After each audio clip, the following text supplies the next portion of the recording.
In this world, angels live among us. Many great invincible beings of immeasurable power, a bridge between us and the gods.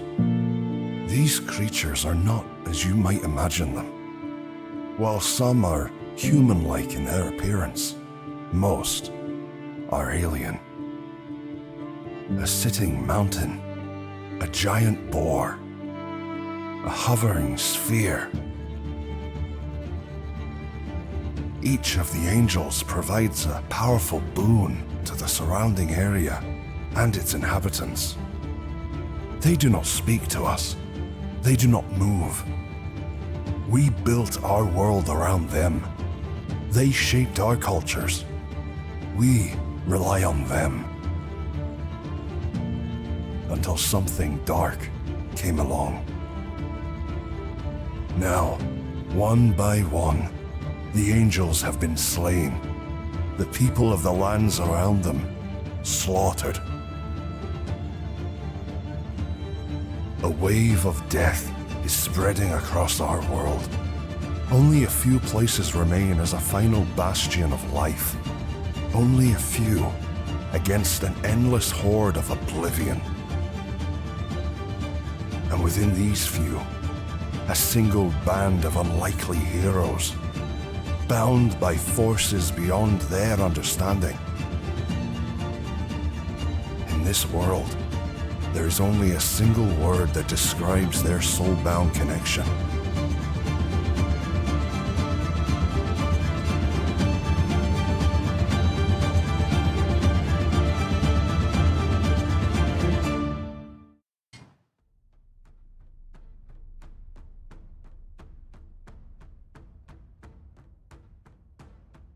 The three of you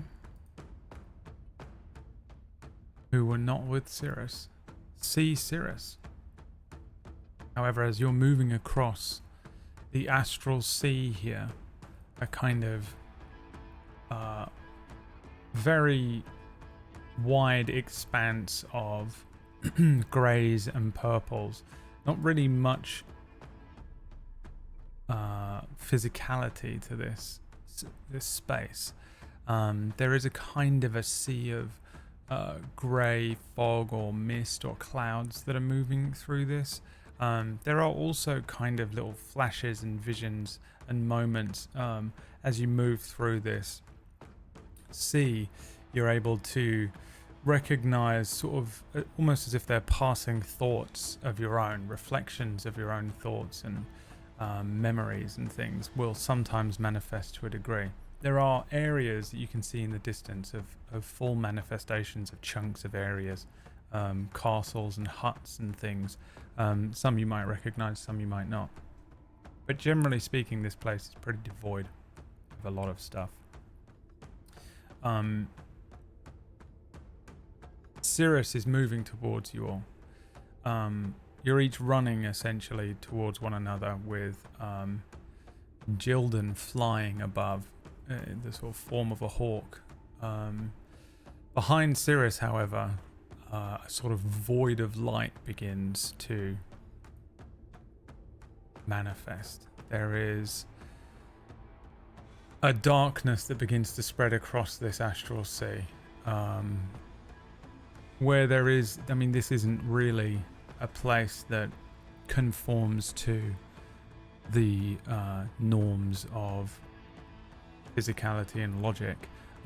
This truly is just a void of darkness, a void of light. There is just a darkness spreading out from behind Cirrus as she moves towards you and you move towards her. Slowly it begins to take kind of shape. There is the form of a dragon, but it does also seem to be sort of permeating and poisoning the landscape, for want of a better word, behind where this thing is, spreading like an ink, as if it's sort of consuming what little light there is here. The four of you are able to come together, but this thing is bearing down on you. You have probably moments, seconds to do something as you reunite. How do you use this time? I float in front of my team, perhaps, in front of this light, and in these mere moments, as I have no idea what we're going to do, I engage a patient defense. Okay.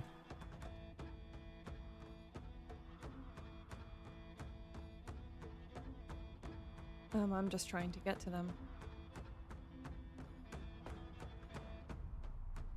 As fast You as are I can. you are together. You've made it to one Okay. another. Yeah. I turn to them and say, Mordrill. Understood. I don't know how to get back.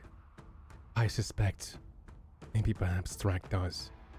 I say facing this entity that's manifesting. But if we're gonna do anything, we have to do it fast. You and Thrak still sort of share the same brain, by the way. Everything you're thinking, Thrak is thinking immediately as well. Everything you're feeling, Thrak is feeling, and vice versa. There are these silvery threads that are, they're almost, well, I guess they're just extending from each of you. All four of them extend backwards in the direction that you came from. However, there is one that sits between Thrak and Sia as well. I guess in that case, Orcish, the Thrak that we see, the way he presents himself to everybody else, is that who he is, or does he hold back? And if so, what kind of emotions does he try and hold back? Rage. Rage. Anger. Okay. Always. I ask this because Thrax lived his entire life, or I suppose his life with Hard, trying to control these things, or like he knows they exist but we don't know. So Sia wouldn't know how to process those. So in that case, I say what I said to the others, but I say it in a more tense, angry, sort of just restless manner.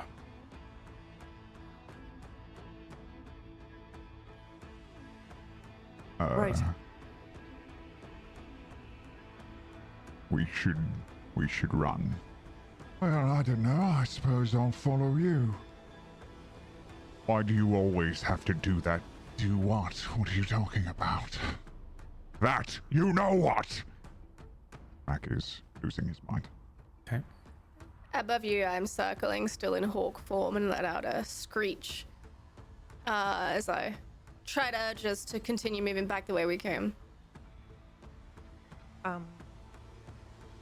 Is there any way, because I got here, like I came here, is there a way for me to guide them and us back?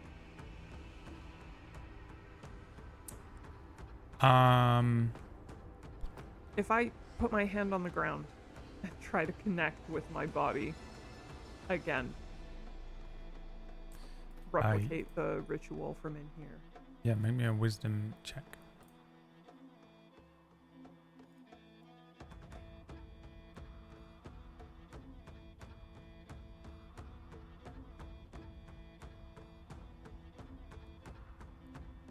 $22. 22. As you put your hand to what you perceive to be the ground, ground needs to manifest. What does it look like? It looks like snow. Yeah, snow begins to sort of just appear, almost sort of the creation of an actual sort of earthen ground covered with a thick layer of snow. There's a sensation of cold on your hand as well as you do so. It kind of rushes out underneath and spreads out from where you guys are, a few feet. The understanding that you have, and the really all that you can do is retrace your steps. Essentially, you need the thread that is your connection to your physical form. as you astral project. So you simply have to follow your own silvery thread back through this sea towards your physical self. Eagle version of Jildan. You turned into a giant eagle? Is that what you turned into? It's a hawk, I think. I don't think I know the difference, and I don't know if there is. Hawks are faster, a bit more lithe than eagles, a bit smaller. Okay. Well, there's a significant difference between a giant eagle and a hawk. Yes. Okay, so you're a hawk. Okay. Let's have a look at the hawk's stats here. Because I need a perception check, but I think you used the hawk stats, so I'm just gonna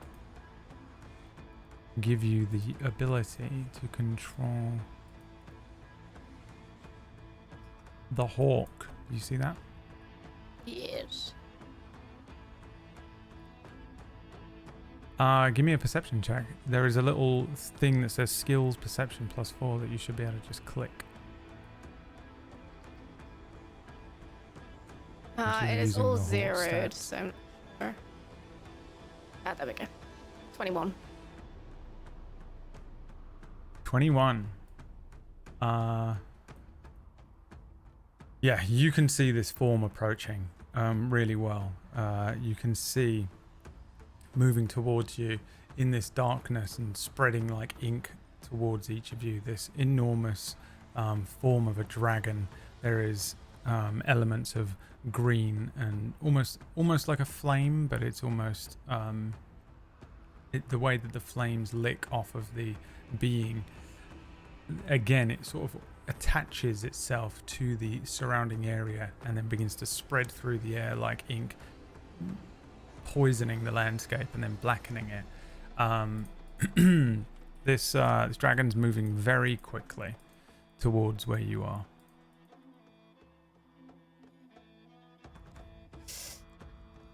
I sweep down and is everybody just motionless? Are they just standing there waiting to do something, or are we moving? You're all doing this at the same time, so Seer sort of begins to concentrate on some of his monkish stuff. Thrak is kind of going nuts, wandering around. I'm having an argument with myself. AKA Seer. Cirrus touches the ground. You see snow spread out from underneath one of her palms, or of a good hand. Can I still see the silver threads that I followed to get here? Yeah, I mean the silver threads are coming from the four of you, so you can see them. Yeah, and they're going backwards essentially. From I'd like the to direction try, and can I touch the silver thread? Like, can I? Yeah. Is it tangible? I'd like to try and take the silver thread in my talons and pull it. I want to pull it closer to me. Okay. Wisdom check, please, using Jildan sheet, not Hawk sheet.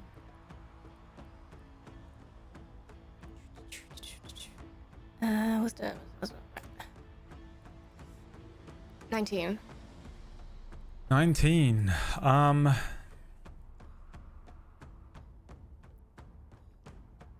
What are you hoping happens? This place is a weird place. It doesn't really conform to the laws of physics or anything else that I've ever seen before. I want to bring that physical world closer to me. I'm trying to, with whatever I have, manifest this yoinking myself back to my body by pulling on my silver thread. Do you consider your physical self and the physical world to be heavier than your astral projected hawk? Yes, significantly so. Yeah. Nothing happens.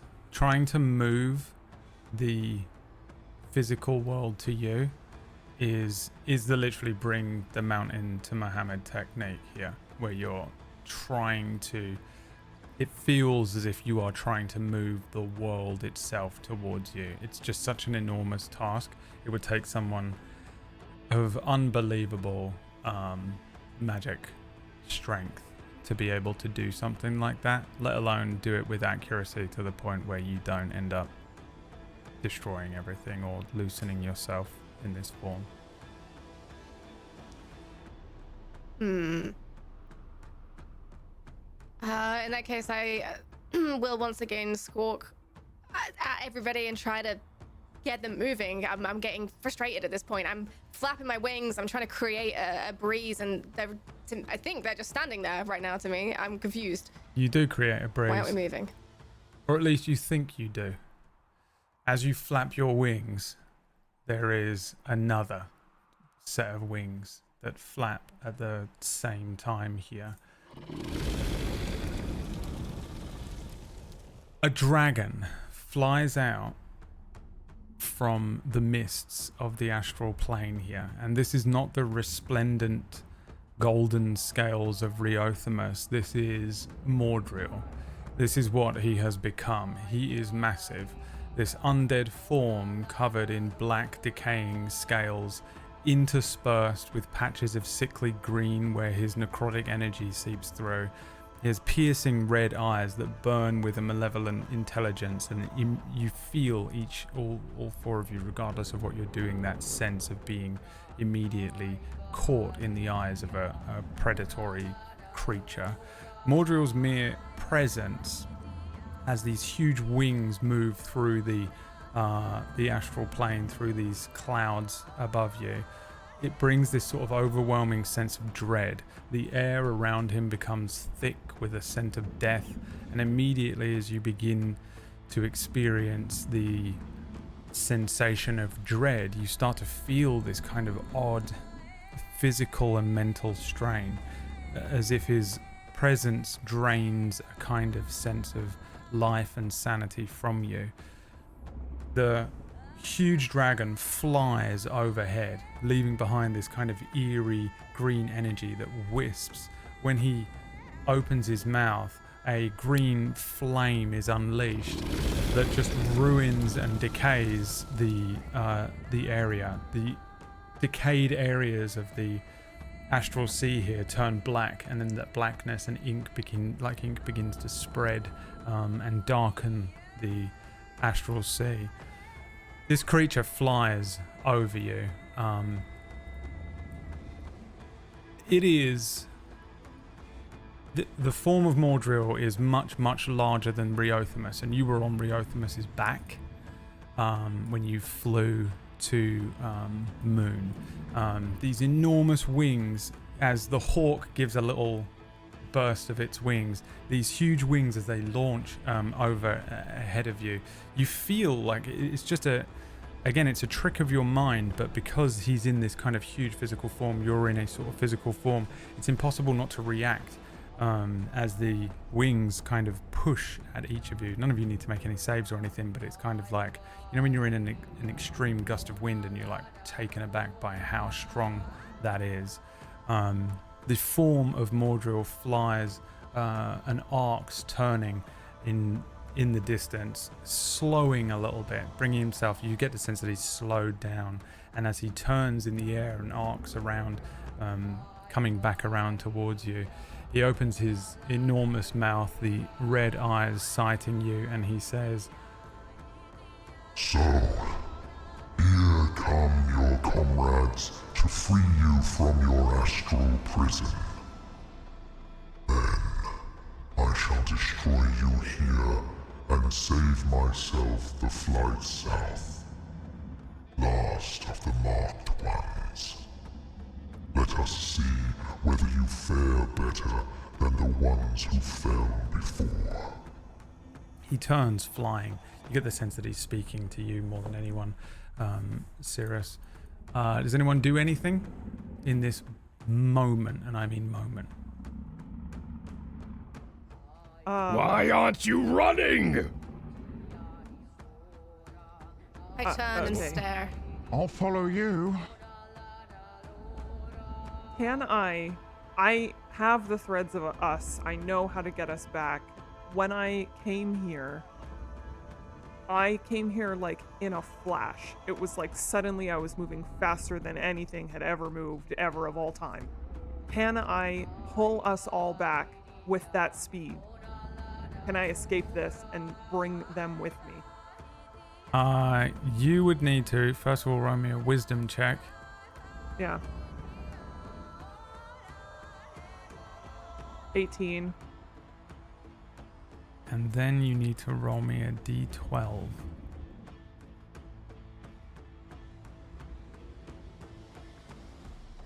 Nine. Trying to concentrate in this moment with this sensation of this thing that's just this enormous beast has flown over the top of you. Yeah. Trying to concentrate on that same particular strand of magic, trying to harness it, control it, use it, bend it to your will, and then use that not only to move yourself but the others is a ridiculously difficult task to do in this situation. You're able to do something along those lines, but what happens instead is you begin to sort of you sort of try to do this, and what you recognize is a sort of flickering of reality around you. There's a distortion to the world, the sea, of the Astral Sea here. Make me a charisma saving throw. Oh dear God. It'll be a 15. 19. Okay. For a moment, the rest of you see Cirrus flicker out of existence. She just before you come back, Cirrus, you realize that you almost just launched yourself somewhere else into the Astral Sea here. You're sort of trying to bite off more than you can chew is the sense that you get, I think, from that. That's what you do in this moment. Anyone else doing anything else in this, again, moment? It has to be something very quick. Spin to Thrak and say, "Now is not the time for prattling!" And I'll grab the thread that's between us and yank as hard as I can as to snap it. Yeah, make me a strength saving throw. You can use Thrak's strength score if you want. What's Thrak's strength score? I don't know if it's better. It's 16. Well, not saving throw, an athletics check. Athletics is a +3. Okay, I'll use mine. For a 9, as always. I should have used yours. I should have made you roll. Why is it that you can't break this? I want to remind you that this isn't necessarily here, and it doesn't matter whether Seer understands this or not, but for us, this isn't a physical thing. Why is it that you're unable to snap this and break this link between the two of you? I think Seer in the moment doesn't know what exactly it is. He just knows that things got strange the second that bond happened. And he knows just from experience now and from Thrak's body language that whatever is going on, even though it has the potential to perhaps maybe be useful, it's not. And I think there's a lot racing through his mind because of this connection with Thrak. It seems as if to him, he just can't focus. The thing he tried to do, which is channel his ki to his hand to yank at this thing to make it as physical as, or at least as ethereal as the thread itself, he was unable to do so. He grabs it and it floats through his fingers. He's unable to, at this moment, sync with himself. Okay, that's what you do in this moment. Thrak, Jilden.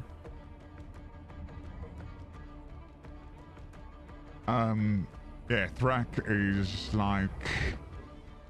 Seems to me you should probably be using your magical skills, not your brute strength, Thrak. Perhaps you could help then! And, I think he just keeps arguing with himself, and that's all I do. Okay, Jilden. I turn to stare the beast in the eye, and then I'd like to swoop down, and I want to try and form a connection between all four of us. Some attempt to connect us in some way. Yeah, how? I extend my wings, and I basically fall on top of them. Essentially, I just push and just try and make a link with all three of them and connect our threads, I suppose, to each other. Okay, make me a wisdom check.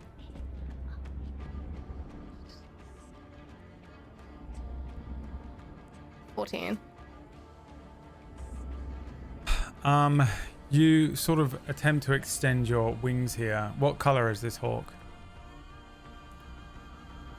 It's just a really regular orc, brown and gold.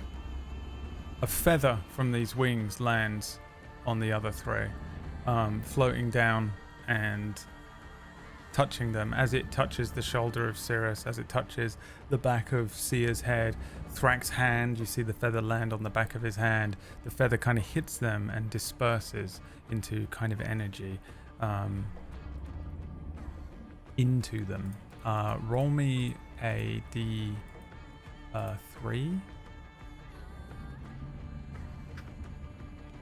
and then a D12. 1 and 8. No, stop doing that face. This is a weird place. The whole Astral Sea thing is weird. Oh man. Okay, I don't know how we're gonna do this, but the four of you are now sharing your HP pool. Okay. I can keep track of it. Just everyone put their points in the chat. The four of you, if any of you take damage, it comes from the four of you, which is just in time for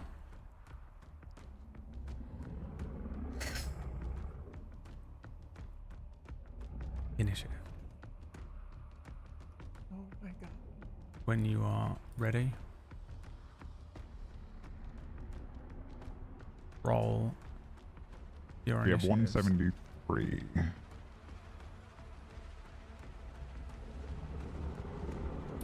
Mordril's going on a 7.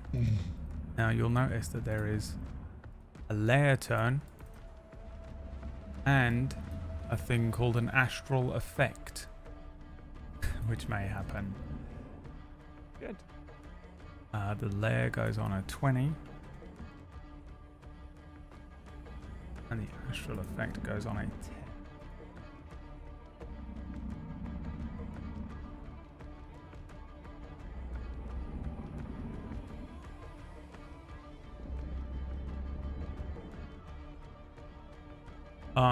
Okay. So the token is absolutely enormous, but the wingspan of this creature is like much wider than what the token has here, really. You can ignore the tokens for the layer and the astral effect. I just need those for the sake of the thing. And at the moment, you just have a ginormous map that you're on. Okay, are we all on there? Okay. So, Jildan as a hawk with 1 HP right now. You are this hawk. Move yourselves to wherever you want to be, wherever you think makes sense. Obviously, you'd be quite close to one another based on the scene, but wherever that is, you put yourselves wherever it is, and Jildan will bring you back in. Yeah, you can do that. Okay. Turn order is Thrak on a 26, then the Leah, then Sia, then Jildan, then the astral effect, then Cirrus, and then Mordril goes last. So all of you will get a turn here to do something. What do you want to do? Can I see the threads connecting Mordril to this realm? Yes. I think you can. Biggest brain. There is I don't think his thread would be silver. I think it would just be black. Yeah, but you can absolutely. see this sort of black, horrible, rotten umbilicus that stretches out from Mordril as he arcs in the air, this enormous Dracolich form, this undead, decaying dragon turning in the sky. And it's hard to make out at first because it's sort of black on black, but you can see it, yeah. Okay. It's behind him, I'm assuming, right? Yes, so his comes from the opposite direction in which yours are going. For the sake of having a direction, we'll say he came from the north and you came from the south. Right. All okay. 4 of your threads come from the south. his comes from the north.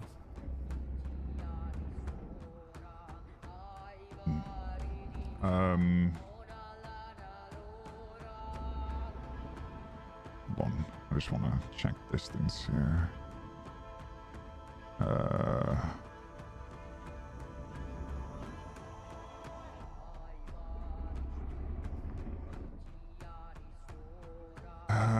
I think for now I'm just gonna I'm actually gonna try something I don't think is gonna work, but maybe I'm going to cast Polymorph on this Dracolich. If you want to see, it's a wisdom save. Okay. 1 wisdom save coming up.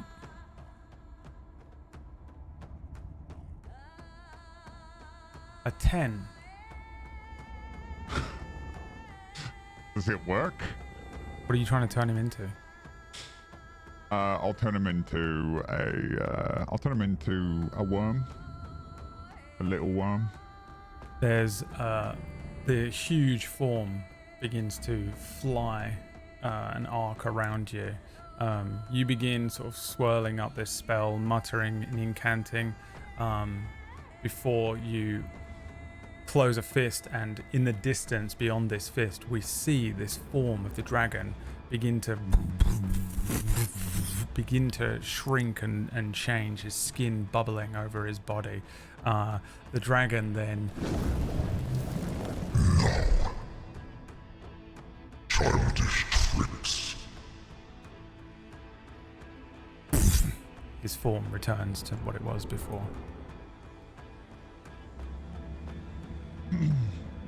Okay.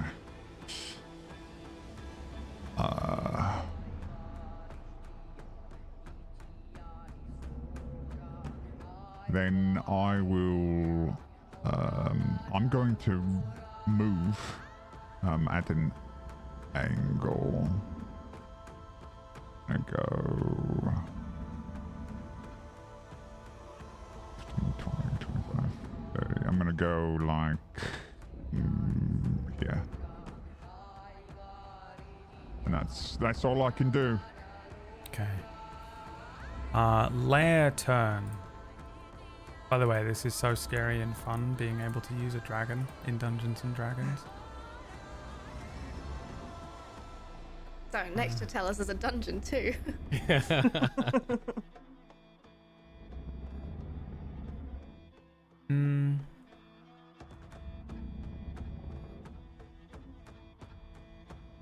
Okay. Everyone needs to make me a strength saving throw.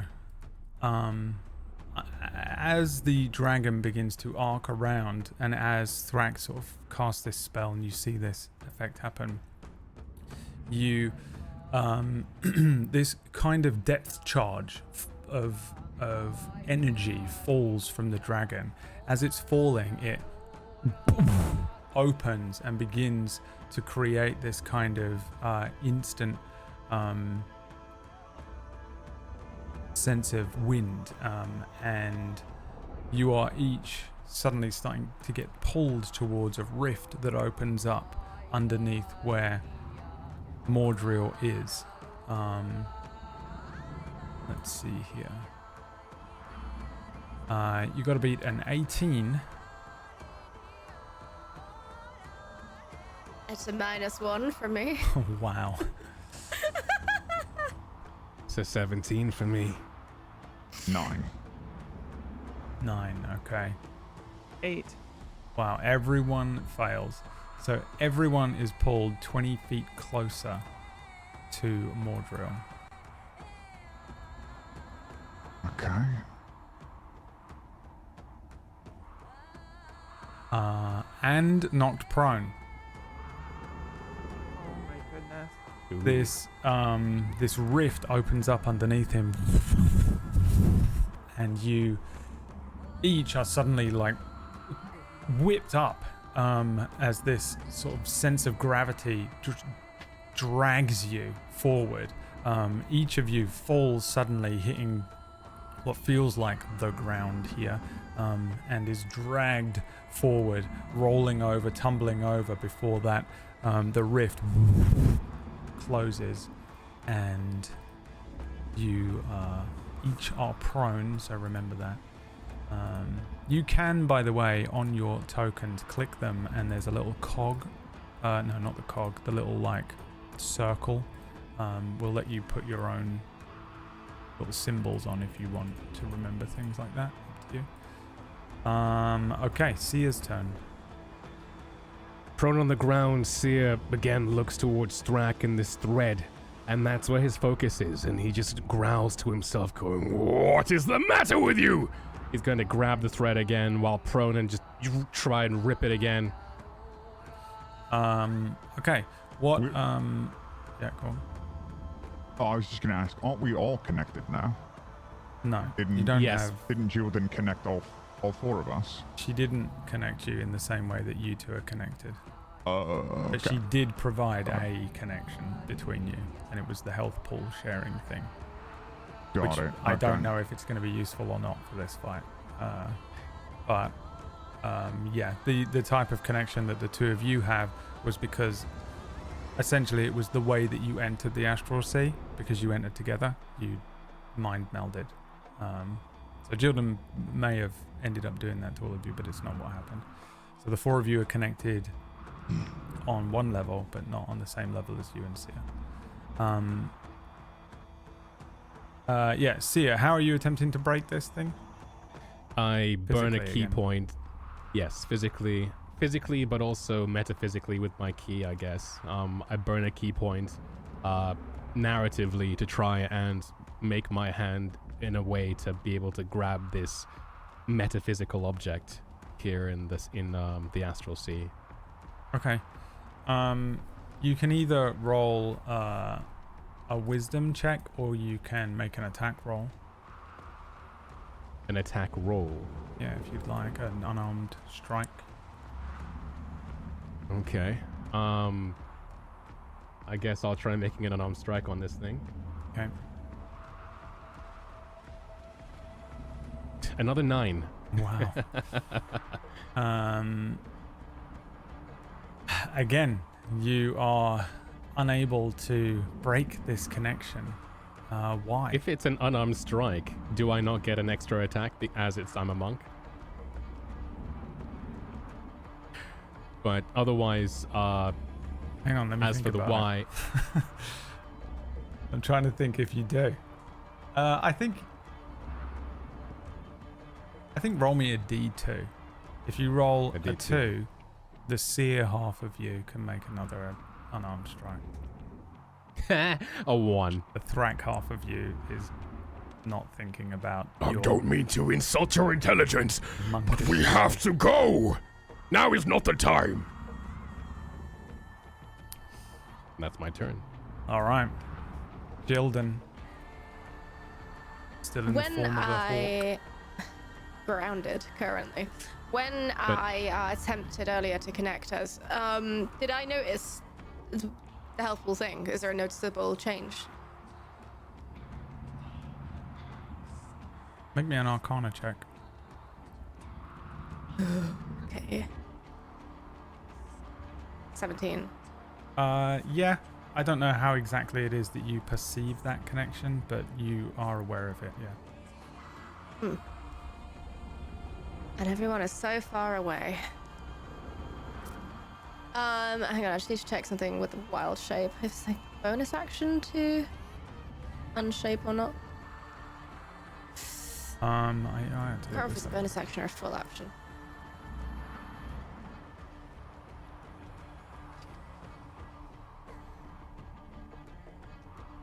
It is a bonus action to exit wild shape. Okay.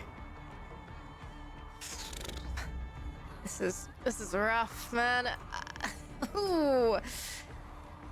I'm looking back at my comrades and I'm just they're a mess. They're a mess. Everybody's separated. They're all doing their own thing. Nobody is communicating. Nobody is grouping up. Everybody is just on one.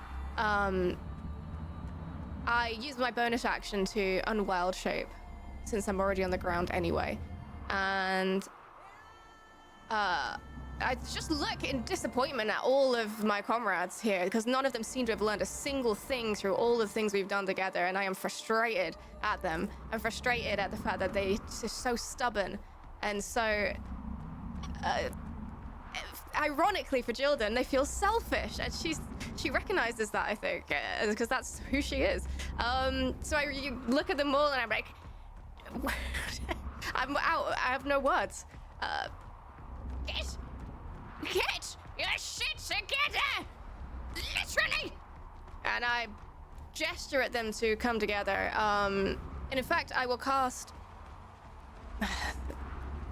We're in the astral plane, and for me, things work differently here. I've seen how things work, and I think my magic is going to work differently here as well, potentially. I believe it is, anyway. So I want to cast Wind Wall with the intent to pull pull everyone together. I want to cast a vast wall around us and to create sort of vortex, really. Yeah, okay. Now, wind wall is strong wind rising up from the ground, 50 feet long, 15 feet high, shaping it around everyone in like a circle. Yeah, semicircle, sort of facing Mordrial, trying to just scoop them all up. And just pushing everyone together. Yeah, I think it's fair to say that you can do this. The three of you, if you'd like to resist this, can make a strength saving throw. If you don't resist it, then I'll just allow it to work, to be honest.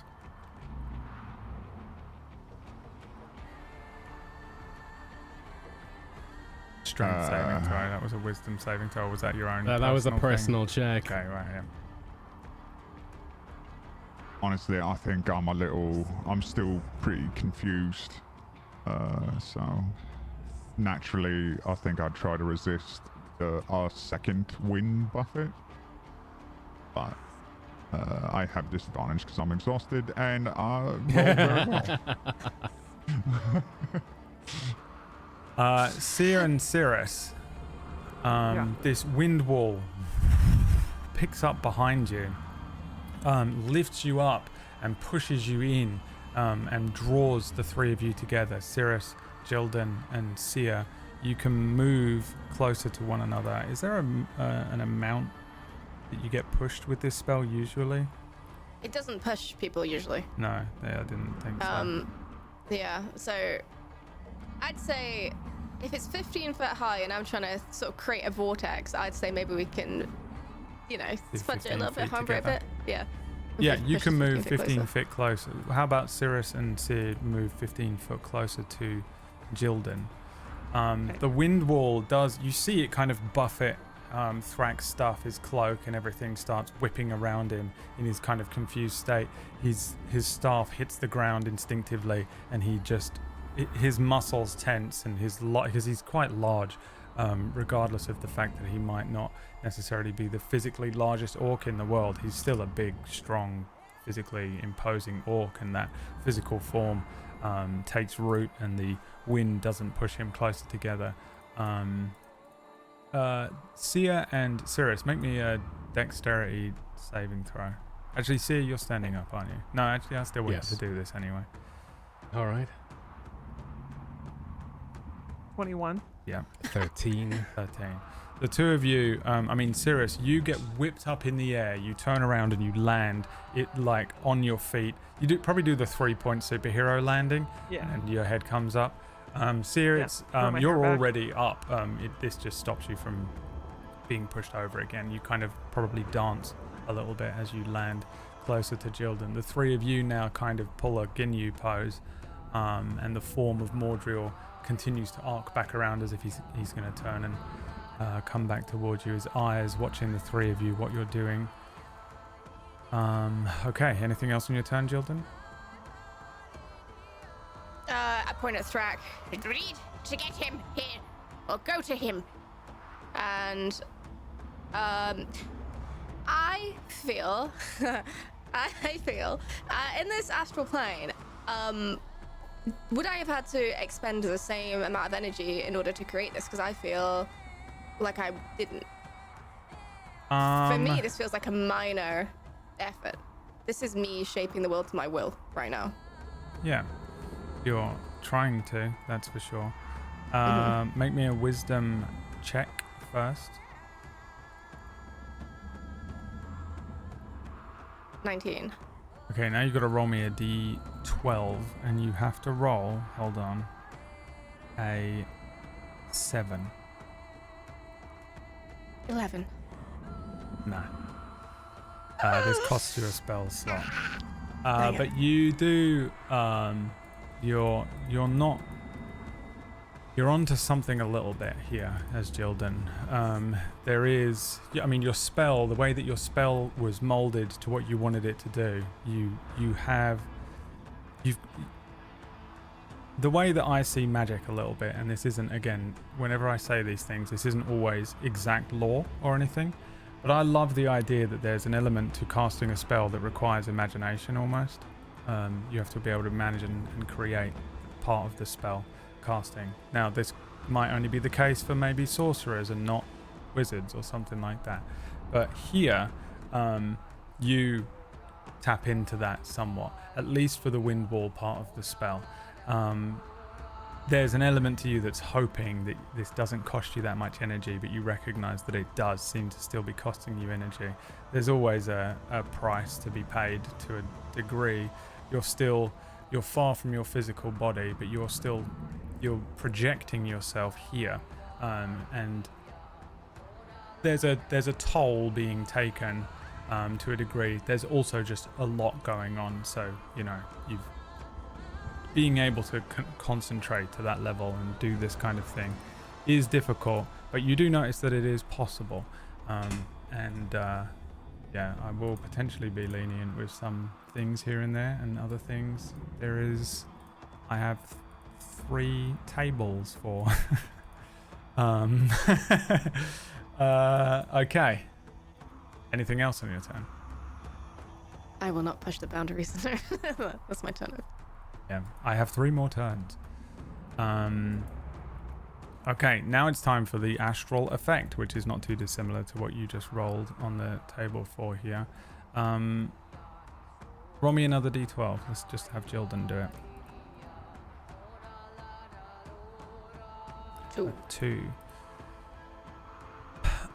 The astral effect is something that happens to all 5 of you, including Mordrill. Being on this plane of existence, being projected into this sea, fighting a being in that confused state between the natural instincts to run and to breathe and stuff, when really you kind of don't need to exactly do all of that kind of stuff. It's a lot to be taking into account. The Astral Sea itself is doing one thing. The thoughts and projections and molding of the sea and the way that this plane works is doing another thing, and that's being combined with the fact that Mordrill is actively there doing something similar. You guys are all doing something similar, and it's creating these strange effects on the landscape and on the characters that are here. What happens here is that I need all of you to make an intelligence saving throw. That goes for Mordrill too. I rolled a 4. 9. A 5. 11. Mordrill rolled an 8. You had to beat a 16, which is a failure for everyone. The mental strain of this sort of psychic battle which is taking place here is causing reality to warp around you. Everyone will now suffer from the confusion spell until the end of their next turn. Confusion. 5e. The spell assaults and twists creatures' minds, spawning delusions and provoking uncontrolled actions. Each creature in a 10-foot radius, blah, blah, blah, blah, blah, blah, blah, An affected target can't take reactions and must roll a d10 at the start of each of its turns to determine the behavior for that turn. So, let's start. Cirrus, roll me a d10. Okay. Oh, goodness me. 5? 5. The creature doesn't move or take actions this turn. Ah! What does this look like? No! What do you do? Oh my god. I think Jildan was yelling. I got pulled back. I was like ready to do what was necessary. I had a plan. And then suddenly I'm struck with this mind-bending, stomach-curdling feeling. And I'm frozen in it. I'm just like staring off.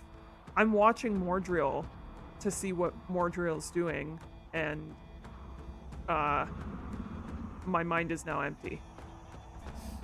Yeah, this wave passes over the battlefield here, and everyone is struck by confusion, including Mordriel. It is his turn, so this is now the end of your turn. So that does actually end this effect. You're no longer confused, but from this point on, it is his turn. I'm going to roll a d10 for him. I'll do it in here so as to be fair. A 6. The same for him. He is flying, however, and he's like 80 feet up in the air. I think as he's turning, he just begins to glide down. He doesn't finish his turn. He just continues. He sort of like awkwardly, his huge form kind of tightens up. His wings contract a little, and he begins to kind of awkwardly glide for a few seconds before there is a and he turns, shaking this effect off, and continues to move towards you. It's the first time I think you recognize Mordriel blink as the redness of his eyes vanishes for a second, and then they come back to focusing once more on you as a group, and the huge form begins to turn once again towards you. Top of the round. Thrack, confusion spell, roll me a d10.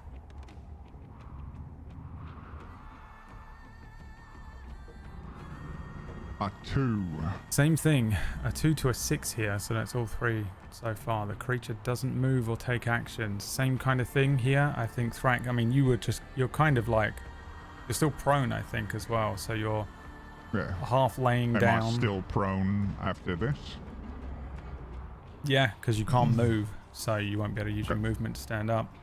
So I think like this huge form of Thrack, one hand on this staff, not necessarily just like T-posing on the ground, but like half maybe on his knees or down on one knee, stumbles for a few seconds.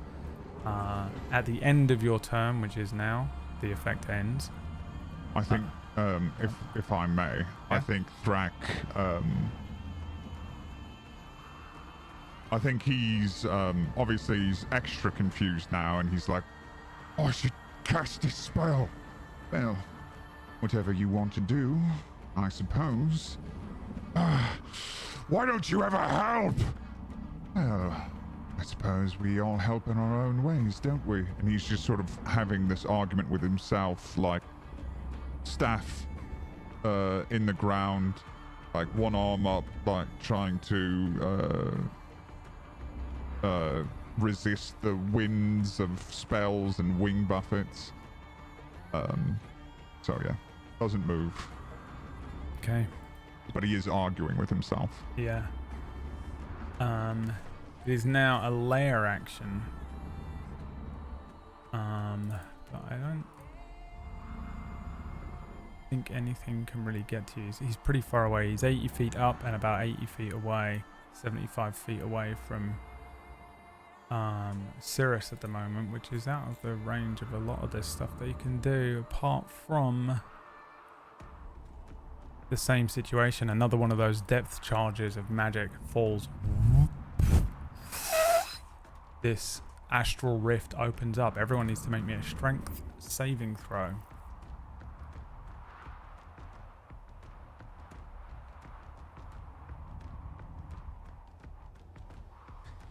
A 20. 7. 13 for A me. 20. Jildan and Thrak, you are pulled 20 feet closer towards Mordril and again knocked prone, if you aren't already. It just pulls, it's a gravitational effect as you're dragged across the ground. I think Thrak is just rolled over and reaches out, his hands clawing at the sort of the mist that makes up the ground here, and he's dragged backwards, cloak billowing.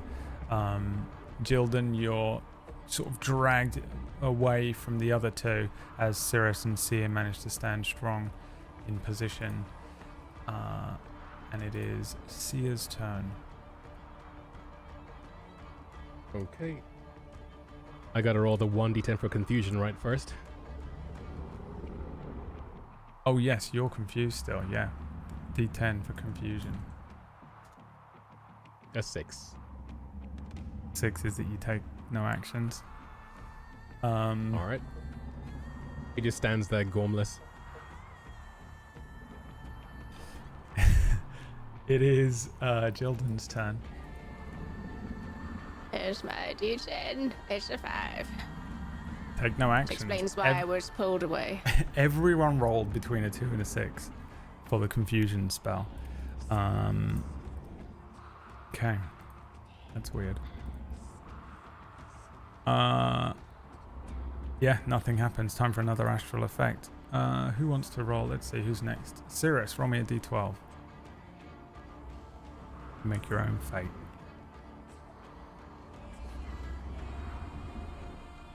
9. 9. A flickering of reality around the area, with everyone's thoughts conflicting and confusing and projecting on the Astral Sea. It starts to completely distort the very fabric of reality around you. Everyone make me a charisma saving throw.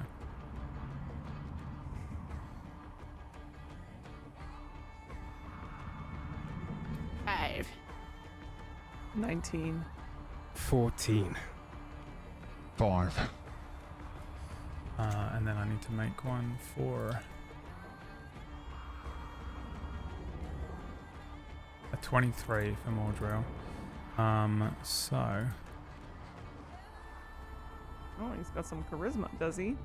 It's plus 10. Fucking hell. he is an angel of death. You're telling me.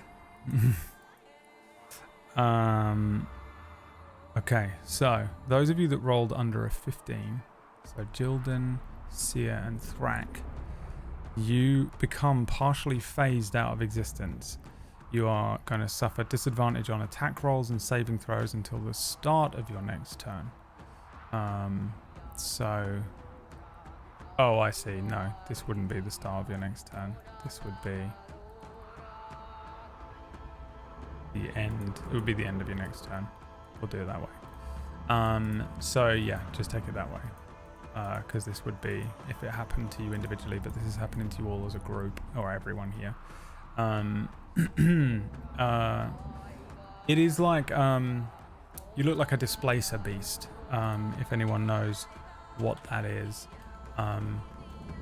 There are these creatures that are sort of like large cat-like creatures that are hard to focus on because they kind of blur between. I don't know if they're actually blurring between different planes or something, but that's the gist of what you're looking at. It's hard to focus on them, so when you go to hit them, they're kind of not exactly there. That is essentially what it looks like when you look at the three of you, Jildan, Seer, and Thrak. You start to kind of blur and phase in and out, flickering from this reality. And the areas around you are twisting as well. There's like moments where you're recognizing locations and maybe not recognizing locations, but there's like flickers of memories and projections of spaces and places that are appearing very rapidly every few seconds. The astral sea around you twisting to madness. Okay, Cirrus, your turn. Okay. I am going to move to stand sort of equidistant between these three. And I am going to cast Aura of Life. Now, I'm gonna try and appeal to you, because we are in this Astral Sea, and I have actively connected with Boreal in this place already. I would like to imagine that this Aura of Life maybe is a little bit more powerful than it would be in the real world. Perhaps also functioning as a shield from damage. It allows us to have resistance to necrotic damage, and our hit point maximum cannot be reduced. And we regain 1 hit point when it starts its turn in the area with 0 hit points. But, I mean, that would be all of us, so... that would be all of us. Because we're all connected at the moment. Are you? Are you really connected? Yeah, I think, I mean, for the one thing, yeah, mechanically you are sharing a HP pool, so I think you regain 4 hit points at the start of the turn. No? Go on. Yes, but I actually want to throw this out there, and please tell me if it's wrong. But at one point, when I came here and started speaking to Mordriel, it became very clear to me that life and death, according to him, are like the same thing. Like where there is life, there is death. And so I wonder if with that knowledge and my connection to Boreal and my general sort of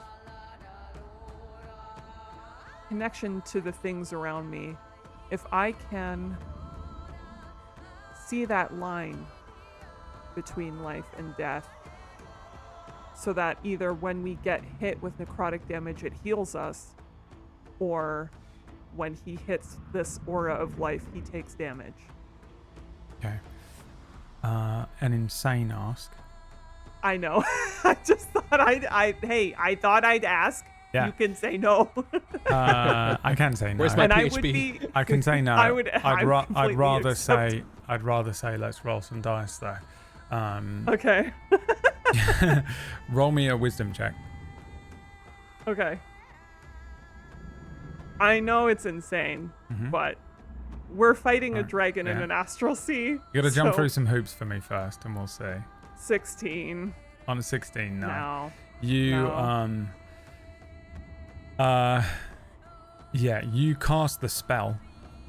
The aura of life begins, this energy radiating from you. Anyone within this will regain a hit point. So if all 4 of you are in here, you'll get 4 back towards the thing. But if one of you leaves, you'll only get 3, right? The 4 of you that are inside of this thing have resistance to necrotic damage. Your hit point maximum can't be reduced. That's all absolutely dead on. What did you want from Boreal during this part of the list of requests, the Santa's list that you had there? The Santa's list. I don't think it matters. I mean, Okay. I don't think it matters anymore. Yeah. And I mean, you're trying to, again, I think a similar feeling to what Jordan had. You're almost trying to bite off more than you can chew. It's like spinning too many plates. Yeah. You're sort of trying to, fire a sniper shot a mile away while on a unicycle, while on a tightrope. That's what you're trying to do. It is possible, and you may even have the ability to. Where normally you wouldn't even have the ability to. Here, you do. But yeah, you're trying to thread the eye of the needle, and it's just a bit much. Though you do get the sense that there is more that is possible. You can do more with your spell casting and with your projections here. So can Mordrill, and there is an element to the Astral Sea that is kind of RNG as well, which is kind of going to be creating some, dissonance. So you become aware of the fact that you can push these spells a little more if you are lucky and if you concentrate and try. But as of right now, really all that you do mechanically is put up this spell with your action. Yeah. Okay. Thank you. That's it. That's it. No, I'm going to cast Healing Word on me. Okay. Which is all of us. Yeah. Yeah. Yeah, I think you all get the sense of that sort of sensation of I just noticed you can't see Seer's health bar for some reason. I don't know why. I think it's just a bug though. Oh, because he's only got 4. You don't have a maximum HP. Oh, whoops. I thought it was my fault. It could still be. It is. You regain that health, but everyone feels it. As she casts this spell on herself, each of you gets that sensation that washes over you from the sort of the radiant healing magic that Cirrus has been casting on you over the last couple of years, or the last year and a bit, that you've known one another. Okay, now is it the end of your turn? Yes, thank you. Okay. Mordrill, Astral Mordrill, as I've got him here, because it's not really Mordrill, is it? He's gonna have his turn here, so let's see.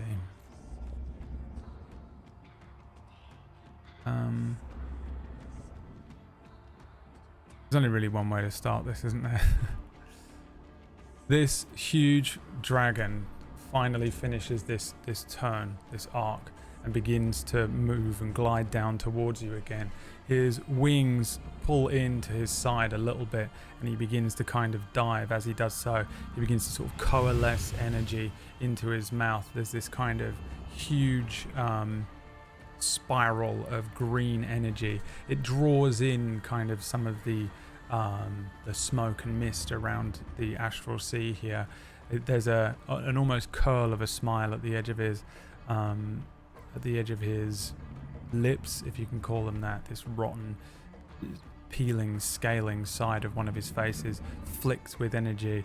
He opens his mouth, and as he flies down towards you, he unleashes a huge breath of fire. So first of all, move pretty far, but let's just bring him fucking here. So this is a 60-foot cone. Oof. So let me think how this works here. Because this, I don't know if you can get all of you. 60 feet is this far, and the cone is what, 30? I think you can get you 3 with this. Or the other 3. All the other 3. But Thrak is like rolling around on the ground being pathetic. He's done nothing so far that I think Mordrill would be that. He's like, he was so like concerned about Thrak until he saw this thing wriggling around on the ground like a worm, even though he tried to turn him into a worm. So I think he just comes in and just opens his mouth, and then there's just this cone of flame. It hits what we're calling the ground here in the Astral Sea, and it just runs across the ground. It is absolutely terrifying as soon as this dragon flies overhead. You guys need to make me an intelligence saving throw. 6. Intelligence. 11. 14. All fails. you will take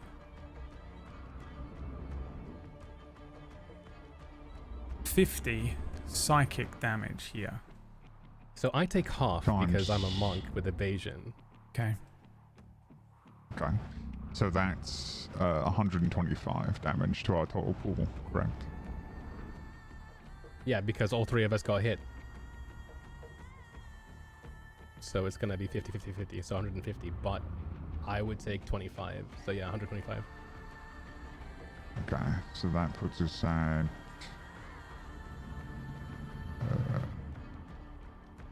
Six. we have 4 hit points left. No. Sorry, I'm struggling to do math. We have 64 hit points left. All three of you are also stunned as this flame washes over you. The huge form of Mordriel now overhead.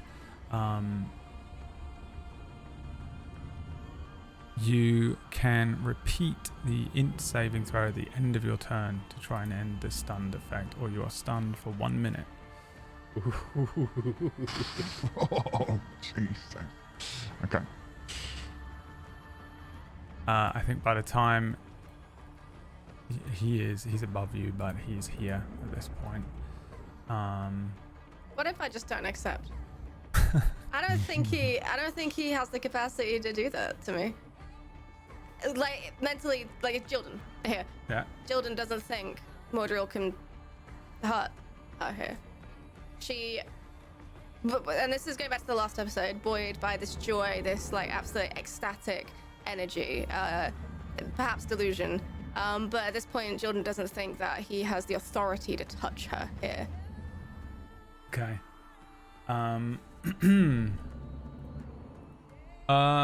Okay, wisdom check from you, please. And I'll make an int check. A 17. 17. Can he beat a 17? No. Roll me a d12. You're gonna roll a 7 or a 12. 6. You're not stunned. But you do take the damage.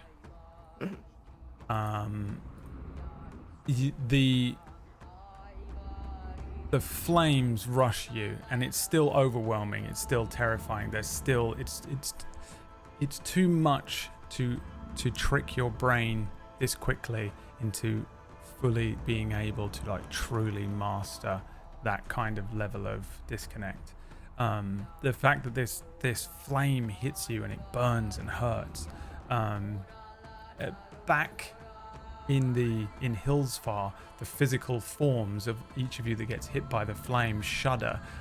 Blood running from the nose of Cirrus, maybe a little touch of blood running from the ear of Seer. And Jildan, we see your eyes, kind of some of the blood vessels burst as it happens, and it's just too difficult to completely disconnect from that sensation, the expectation of taking damage and being hurt when a huge gout of fire hits you. However, there is a kind of stubbornness to Jildan that I think I will allow you to give credence to, where she butts heads on this psychic plane. The sense of entitlement that Mordriel has, the sense of strength, the sense of superiority that he has versus Jildan's, that they do butt heads here, and Jildan wins that, which snaps you out of the stunned effect, but you still take the damage. Thrak's turn. Yeah, okay. Thrak is sort of struggling on the ground, and he's, well, maybe that could work. And then, well, I believe in you. You could do it. Yes, I could do it. And he takes a little bit of time to stand up, which is half my movement. I'm no longer prone. I'd like to spend my action studying the weave that is coming off of Mordriel And what I want to know is, can I destroy it, and what it would take? Yeah, okay. Give me an Arcana check, please. Okay. Are you still exhausted? Yep. So, Can I take some of that exhaustion because we're kind of sharing a psyche right now? Tiredness, I guess, or exhaustion would be like a mind thing. Your brain is fatigued. But if we're linked right now, would I be able to somehow impart some of that or take some of that? Yeah, but it also might affect you on your turn. it's Sure. it's not going to help with this. Okay, then bye then. Bye. Myre disappears back into just shadow. little table talk there. Because it's level 1 exhaustion that does the disadvantage on ability checks. Right. But I would like to ask, do I have any bonus to understanding the weave in this realm, like I did in The the House of other Knowledge. realm? In the House of No, Knowledge? it was specifically being inside the area of influence of Ceridwen, the Angel of Knowledge. So you Right, okay. you don't have it here. And this is, you said Arcana, right? Mm-hmm. 17. 17. 28. Yeah, 28 would Okay. have been nice. Huh? Yeah. You get a little understanding from this. Severing that would certainly work. It would either outright kill Mordrill, or it would sort of just disconnect him from his physical form, leaving him like a ghost or a spirit here, while his physical form out in the real world, currently flying directly towards you guys at like a crazy pace. Right. It would probably just fall and be done for. The connection that he has with his physical body is very strong. The sort of thin little wisps of silver that are connecting you guys to your bodies are thin and weak, compared to this like thick ropey umbilicus that is whipping out from behind Mordrill as he moves around in the air. You get the understanding that Mordrill, like you, seems to have some sort of mastery over the weave, seems to understand it, and in having that understanding and that ability, has reinforced his own connection, making it much more difficult to sever than yours would be currently. So, yeah. But generally speaking, just the way physically harming this thing would be the way to go, I think, is what you understand, because the way that you're not actually blowing fire at each other and hitting each other and stuff, but it is manifesting in that way in this realm. So it's Matrix rules. If you can sever that thing by doing enough damage to it, then it would work to a degree.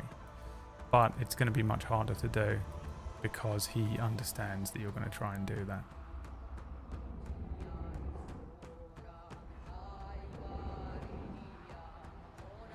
Okay.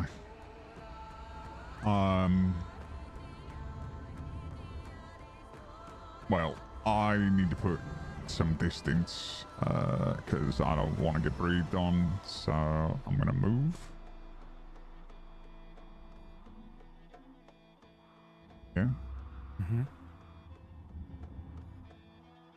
And that's my turn. Okay. Oh, he's engaged you now. So at the end of his turn, he's going to use a legendary action. Yeah.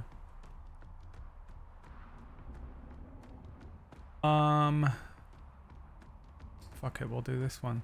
The three of you. Wait, how far away are you right now? Oh, all of you. All of you make me intelligence saving throws, please. Got to beat an 18. God, I wish I was smart enough to understand why it's an int and not anything else. You mentioned 17. before, in a different episode, maybe 2 or 3 ago, maybe even like in the green room, that in the astral plane we'd be able to use our primary stat instead of like whatever like int is in here. Has that changed? No, it hasn't. But you still want me to roll int for this, like the breath? Would you like to roll something else? I would like to roll something that might help me not lose the roll. Okay, how does Seer justify this? Well, I mean, Seer's been training as a monk his entire life. Everything that he does is like, you know, his body is bound to his soul, is bound to his existence.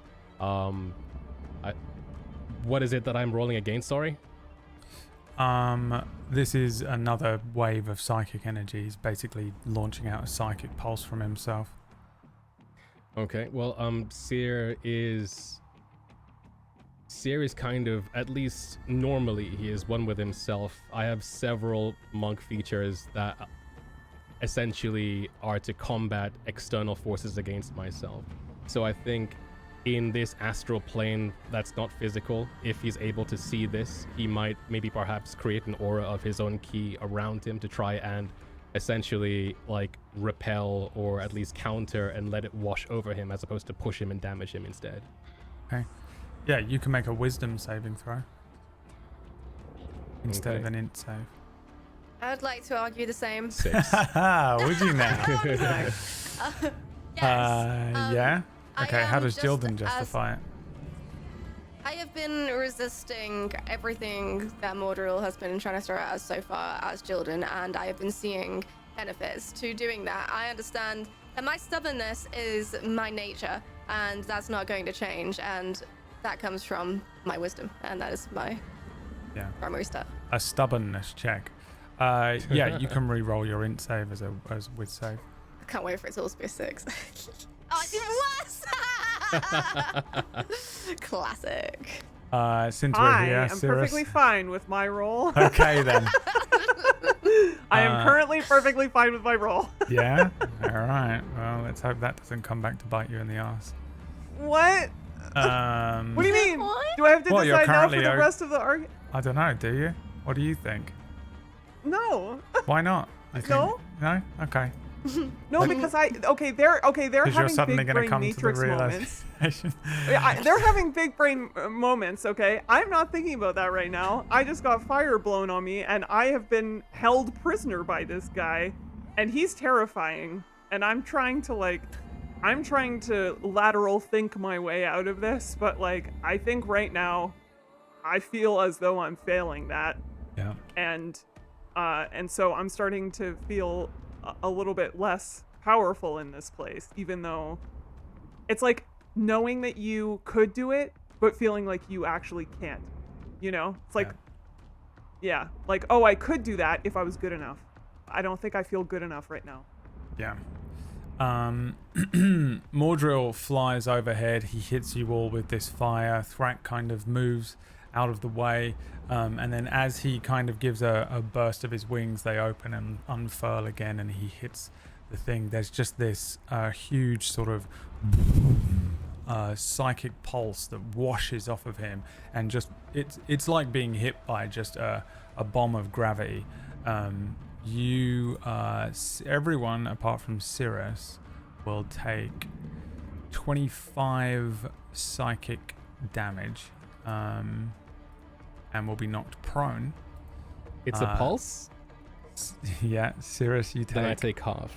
You take half as well, Cirrus. Okay, so that's 60.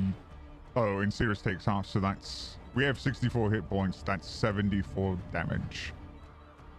Knocks you all out. But, well, not me, because I have relentless endurance. Now, do we all gain that benefit? Since we are connected with I would our imagine health pool. so. Also, just want to point out that the ones under the spell at the moment, if we hit 0, we regain 1 hit point when it starts our turn in the aura with 0 hit points. So we get back up again. At least. You need to roll concentration in that case. That's a good point. Let's do your concentration check first, Okay. which is a Constitution save. Yeah. I have advantage. Let me just double check because of my Warcaster. Yeah, I have advantage.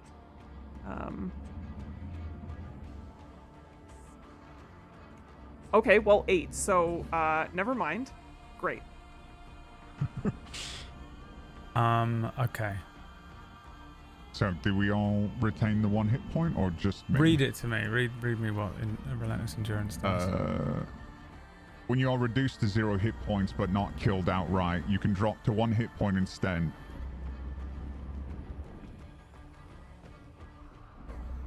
Fuck yeah, I guess it does. You're all sharing a HP pool. We all are sharing 1 HP.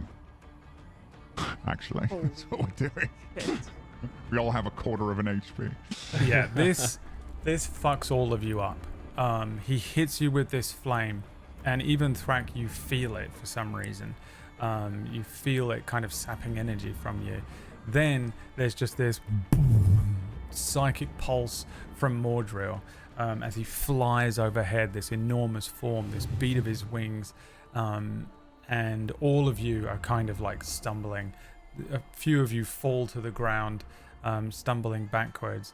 Literally each one of you flashing red, you know, like a fucking old retro game with... You have a shared 1 HP. You have 0.25 HP each as this thing flies overhead. But I think... yeah, I think you are still up. It is the Lair turn, though. Because that was a legendary action. not... Oh, God. That wasn't the Lair turn? Nope. It was not. Everyone make me your saving throws. So whichever stat you want to use, except for Cirrus, who can make me an int save. 15. Natural 1, baby, for an 8. Sorry, your mind saving throw. So Wiz, Charisma, or Intelligence. Sorry, you can't use Dex, which is great for you, really, because you get to reroll that. Okay. I get 13. 13 Wiz save. Cirrus 16 int save. Thrak 16 int save. Jildan 15 Wiz save. You've got to beat an 18. So you all fail here. You there is a as Mordril flies overhead, he lets out this tremendous sort of roar, this scream that just it is ridiculous how loud it is. It is the loudest thing you have ever heard in your entire lives. It feels like it sort of shatters your brain inside your head. It feels like your eardrums burst as he lets forth this psychic scream. You now will have disadvantage on int, wisdom, and charisma saving throws until the end of your next turn. So bear that in mind. And remember it, because I won't. And there's nothing worse than when I sit up in the middle of the night on a Tuesday night at 4:30. I wake up. Sia didn't do he had disadvantage on that saving throw. remind me again. Int, wisdom, charisma. Is it just those 3 or? Yeah, so the mind checks. So int, Yep, wisdom, yep. and charisma, you have disadvantage on them until the end of your next turn. I'd like to shout out at this point. Okay, If possible. Can I yell something? absolutely. He's connected. He has a connection like we do. That's his weakest point. Then it will be yours as well. Another twisted smile. The skin at the edge of Mordril's lips rips a little bit. 2 or 3 scales falling from the air. Dum, dum, dum. Landing next to Sia. Your turn, Sia. Okay, so because of the previous lair action, I need to roll an int check, otherwise I'm still stunned, and because of this other one, I'm also at disadvantage. So I need to roll an int with disadvantage to be able to do anything this turn, and I roll a 10. Now that's D&D, So I'm baby. still stunned. Write that sentence down, and I'm putting it on a t-shirt. Quintessential. Get me that verbatim. I'm putting that on a t-shirt. That will be available next week. Whack. The ridiculous sentence. A 10, yeah, a fail. So you are still stunned. Mm-hmm. Okay. For a minute. Yeah. What is that? 9 more turns? Potentially. All right. Jesus. Okay. Jilden, you're not stunned. Your turn. Right, forgive me. When a little while ago, we that thing happened and we were like disconnected, and you were saying you were flickering sort of in and out. Can you remind me what caused that again? We had to do charisma saves. Yes, it was flickering reality, which was part of the Astral Sea effects. It's generally there, so there are landscape effects that are just happening here all the time. You were actually experiencing them last week while you were moving through the land as well, like when you were hitting the things flying through the air. But they're happening during this fight, so they're just basically it's just an RNG effect of the area that you're in with all of the people. There's so many of you projecting different things, both consciously and subconsciously, including Mordriel, that it's affecting the landscape. And also, this is just a very turbulent place. So that's essentially what caused it. If that was your question. Mm-hmm.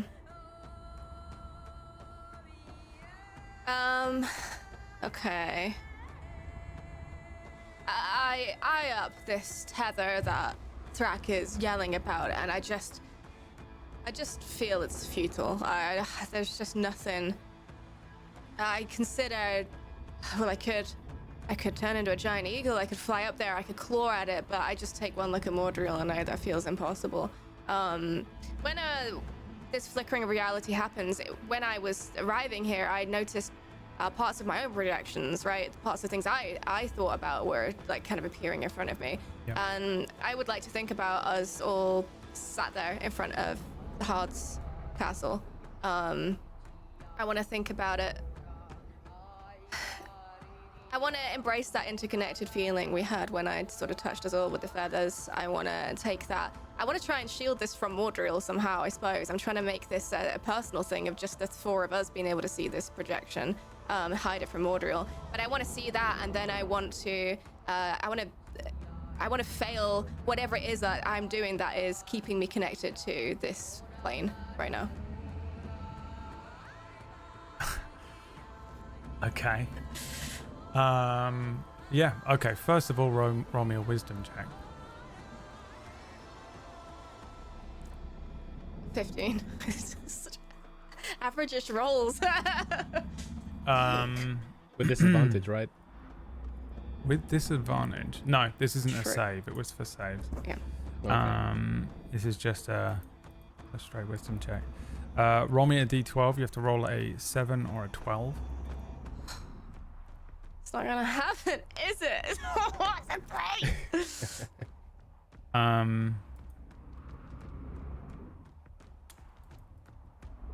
What happens here instead? While you're attempting to do this, there's a moment where you do almost break your connection to your physical self and just ghost yourself. I don't know what else to call it. Because you just want to drop this spell, which is a bit of a monkey's paw, like it could go one way or the other. It might just whip you back, elastic band you into your body. It might just disconnect you from your body and leave you stranded here. In doing so, you're just bombarded by your own memories. And they're intense memories as well. So it wouldn't just be, just random things like when you made a cup of tea. It would be pivotal moments in your life or traumatic memories, things that have happened to Jilden throughout her life that just sort of flood you for a second, just completely uncontrolled, and they're so intense and so real because you're on this fucking hollow deck that they kind of manifest around you.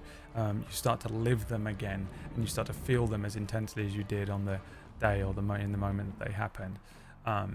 It's pretty intense.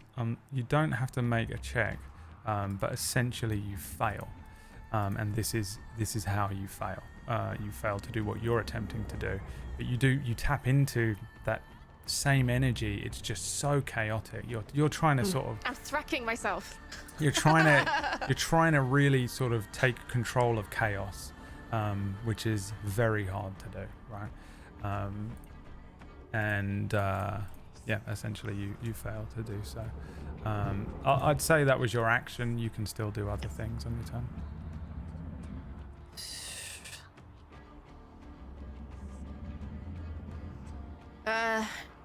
No, at this point I just take my staff and I plant it in the ground and I just let the inevitable happen. Are you giving up? Yes. Okay. Let's see here. Who was the last one to roll? Cirrus, I think. Thrak, roll me a d12. A 1. There is a sudden tear in the fabric of the astral plane opens up. Everything is pulled towards it. Roll me a d4 to determine where it appears. It'll be northeast, south, west. South, looks like. South of where you guys are, what we're calling south. This tear opens up. Everyone make me a strength saving throw. With disadvantage or no? Oh no, that's just for the mind stuff, right? Correct. Yeah. Charisma. 13. Okay, you got to beat a 15. So, Wait, I've given up. I'd like to intentionally fail anyway. I know I Okay. failed, but Yeah, great. Okay.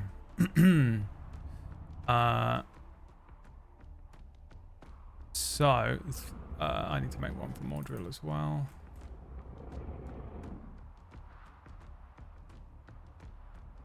A 27. Ooh, double 27. Double 27s as he is kind of whipped towards it as well. Suddenly there is just this gravitational rift that opens up. So let me just put something on the map for us so we know where it is. I guess I'll put it, I'll use this thing. Okay, everyone is pulled 15 feet towards that thing, which I can do. 1, 2, 3. And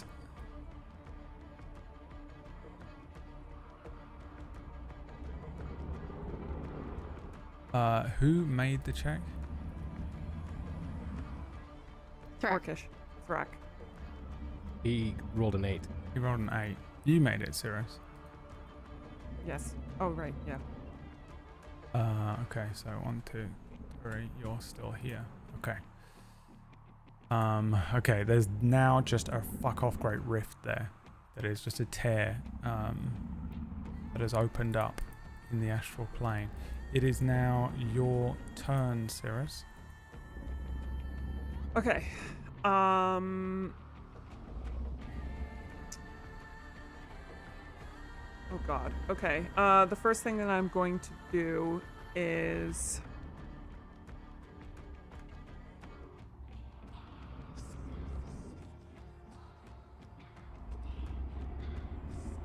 sorry. It's okay.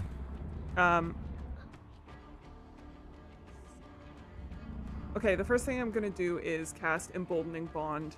You can forge an empowering bond with people who are at peace with another. We can all roll a d4. Well, 3 of us. It's going to be the 3 of us in the sphere here. Sorry, Thrak. I just realized that he doesn't actually move. Wait. Wait, is he close enough, actually? 30 feet? 30 feet of me. Oh my god, you're just on the edge. Okay, I'm gonna do Seer, Jildan, and Thrak. Get this. You're all bonded. Magical bond. And you can roll a d4 and add it to any attack roll, ability check, or saving throw. Then I am going to cast Healing Word. But what I would like to do is I would like to pray Okay. to Voriel, knowing that Voriel has reached me from in this place before, knowing that Voriel has chosen me and us to be the ones to save this place, this world. I am reaching out to Voriel. I'm reaching out to any connection Voriel has to any of the other angels. I'm just reaching out to the angels of this plane, the spirit that is this place, this Gaia, and asking them to heal us fully. Or as Okay. much as I can get. Roll me a wisdom check.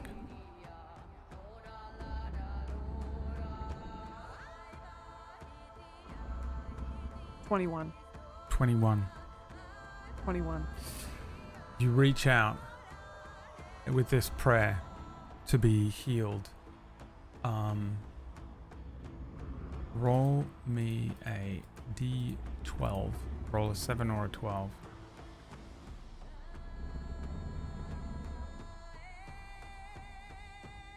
12! Oh! What does it do? What does it do? What does it mean? A moment of sort of perfect mental clarity washes over you. Not only will you each gain advantage on your next attack roll, saving throw, or ability check. You gain 5 temporary hit points. Good luck, Orcish. No,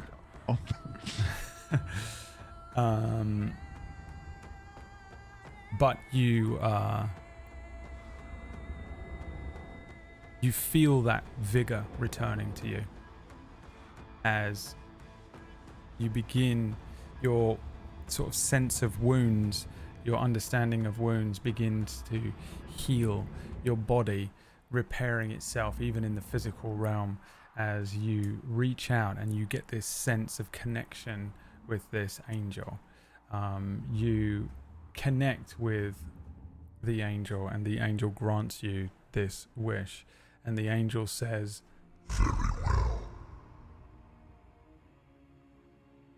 Very well. What? the enormous form of Mordrill flying above you glows. It has been some time since I bestowed life.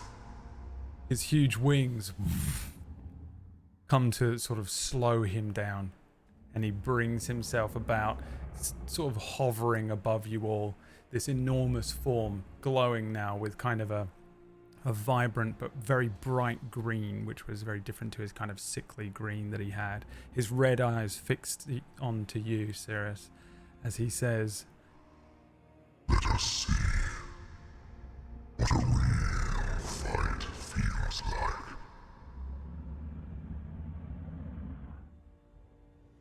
Wait, he answered the prayer instead of Voriel? she asked to connect to the angel of this plane.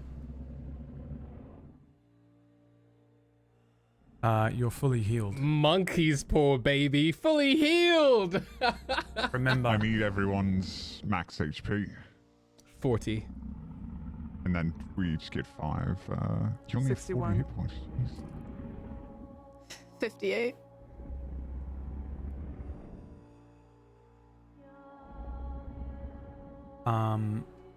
plus the 5 temporary hit points each, so an extra 20. Okay. We have 229 hit points right now. And you each have the, I'll write it in here. Mordrill looks down upon each of you, the glow kind of settling back down to that sickly green as he says,